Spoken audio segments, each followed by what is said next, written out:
Hello heathens, and welcome to my channel. I am Beauty Heathen, and my channel is dedicated to the exploration of paganism. Sometimes I do that through cosmetics when I use cosmetic practice heads and I do more educational content. Sometimes I do readings, generally twice a week, and sometimes I do how-tos, which is what today's video is about.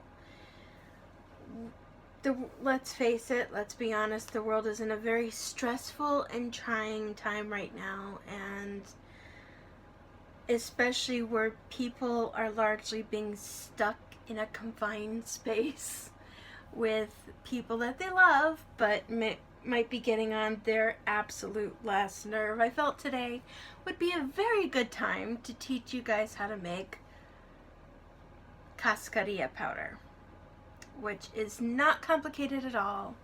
It is very easy to make, very easy to process to help you keep the peace in your own home. Now, before I get into things, I wanted to give a heads up that this week's content is not going to involve readings.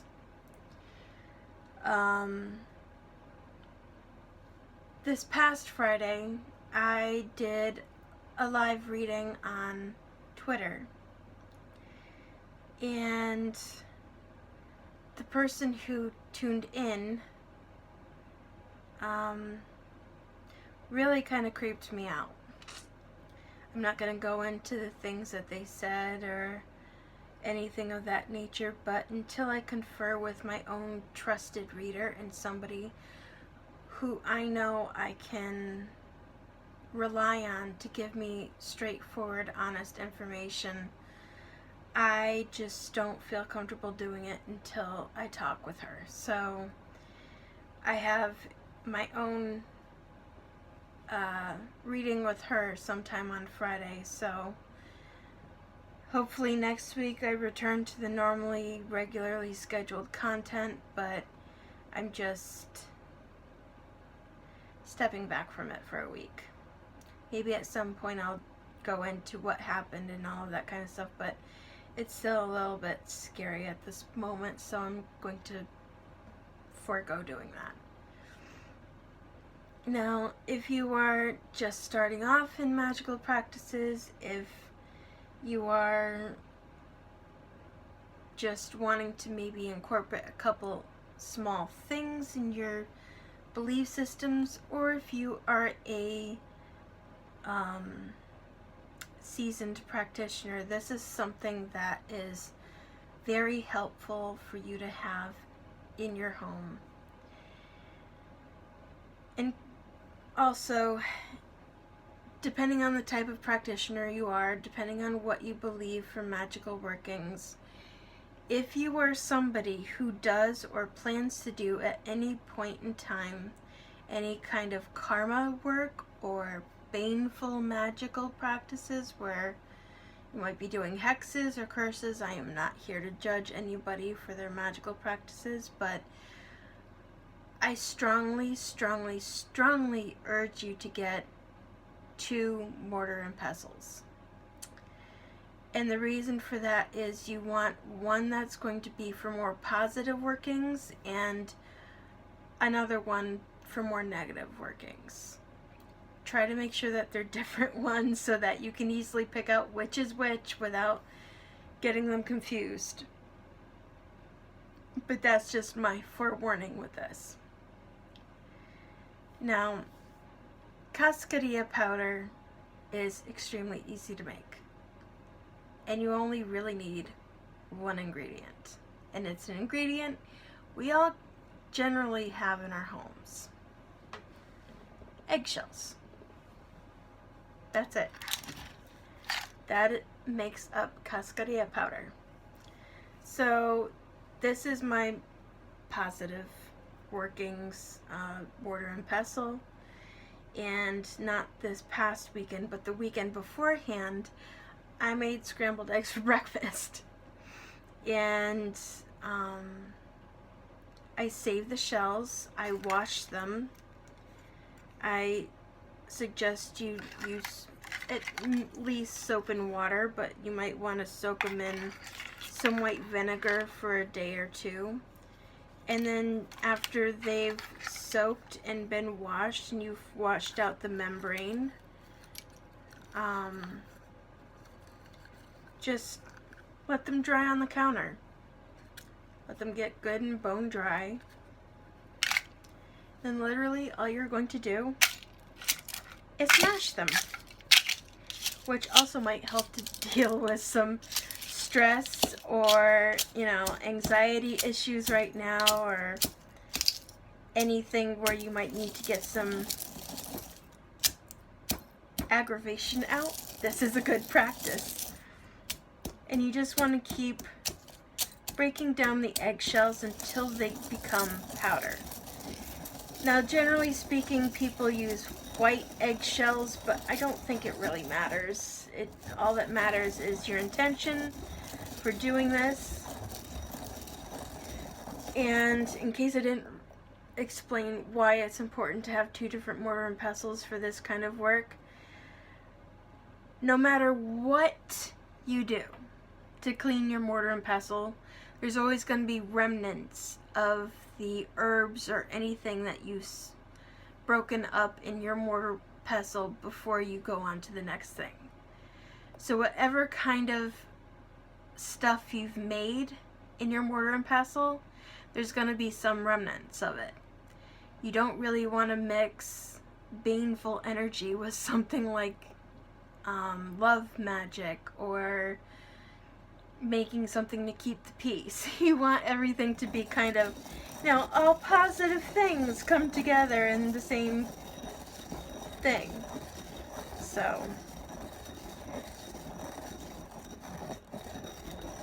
just keep working it around.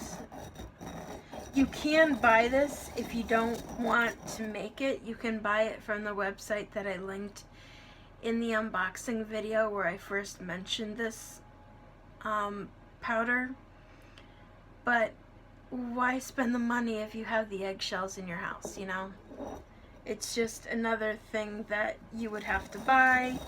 Yes, it might take you a little time to get this to be a powder, but you can also doctor it to include salt if you want to add a little bit more purification to it.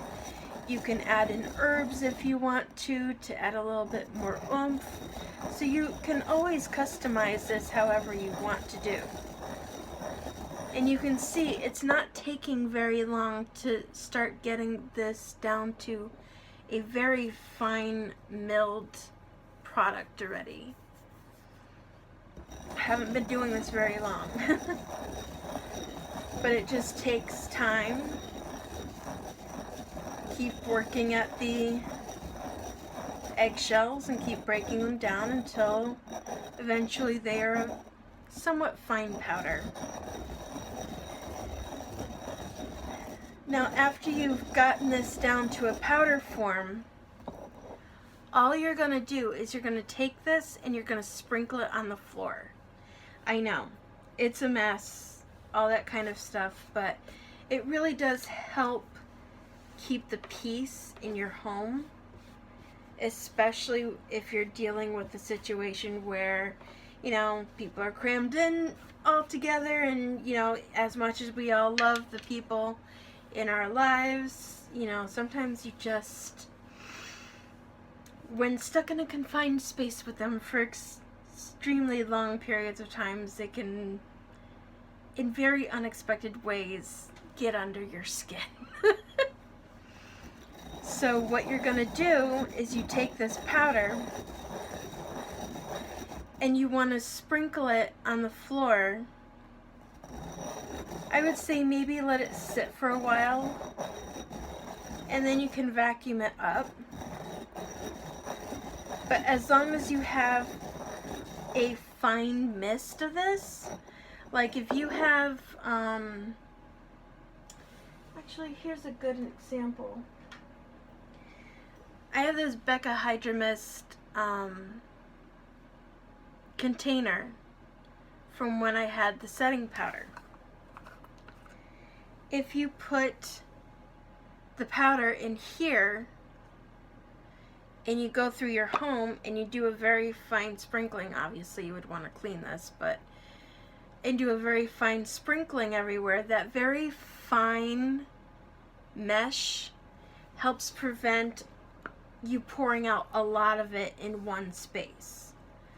So it would end up being kind of more closely related to sprinkling, a very fine sprinkling of baby powder, except all it is eggshells. And that helps keep the peace in your home. I know it doesn't sound like it would do much, but having used it personally, I can say it works. It comes back to, it's an old, I believe, root work method of helping keep the peace, and we all know the phrase walking on eggshells.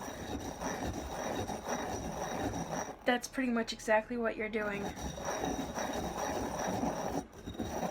But as you can see, it's getting more and more fine as I do this.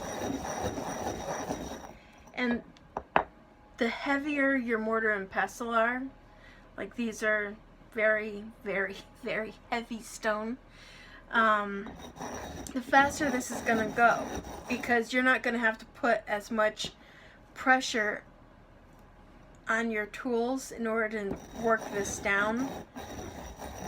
Most of the weight that's helping to create this powder and get everything crushed is within the actual tool itself. You just have to be willing to sit for like, I would bet maybe 20-25 minutes doing this would get you a pretty decent powder. And you can add in salt. Salt is a good purifier. You could add in herbs like lavender. Just make sure if you have pets, any herbs that you add into this, especially where you're sprinkling it on the floor, are pet safe. You don't want to put in an herb that they could potentially inhale or ingest that could hurt them in any way.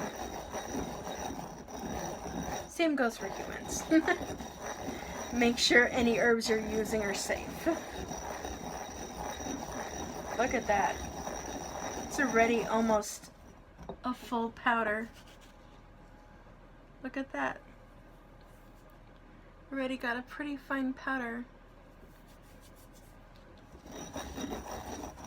But yeah.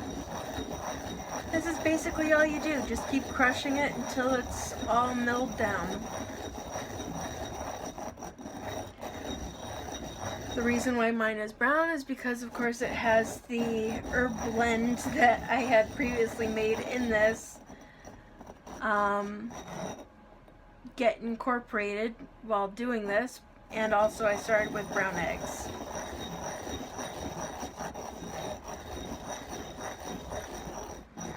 Yeah. I hope this has been somewhat helpful.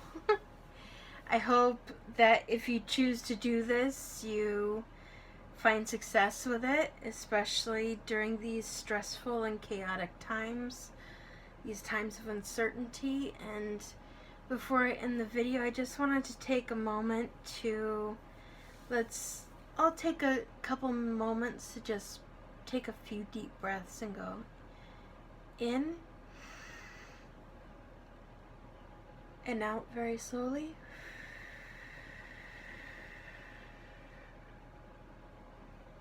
And in, take a deep breath.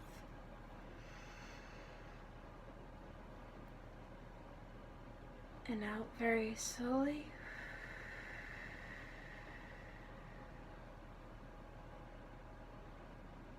And one more time in. And last time out.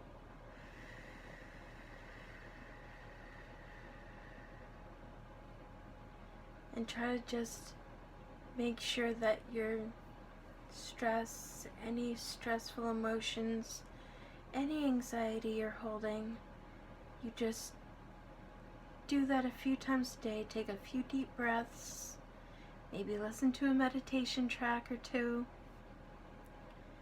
And allow yourself to decompress. And if you can take some quiet time away from other people, I recommend doing it. But as always, please stay safe. Please, please stay home if you don't have to work. Or if you can work from home, please do that. Please wash your hands. Please practice social distancing. I know so many people are not doing that, and the longer that we do not uphold social distancing, and the longer that people just treat this like an extended frickin' vacation, the longer it's gonna take for this virus to be stopped. So please, I beg you from the bottom of my heart, please listen to the CDC guidelines and the guidelines from the WHO. And let's all work together to finally stop this, because I think I'm not alone when I say I'm tired of people dying from something that can be prevented simply from people doing what they're asked to do. That's all. So anyway, until next time, I wish you love. I wish you protection. I wish you kindness. I wish you safety. I wish you prosperity. I wish you peace and peace of mind. And most of all, I wish you the brightest of blessings. And I wish you good health. And until next time, blessed be.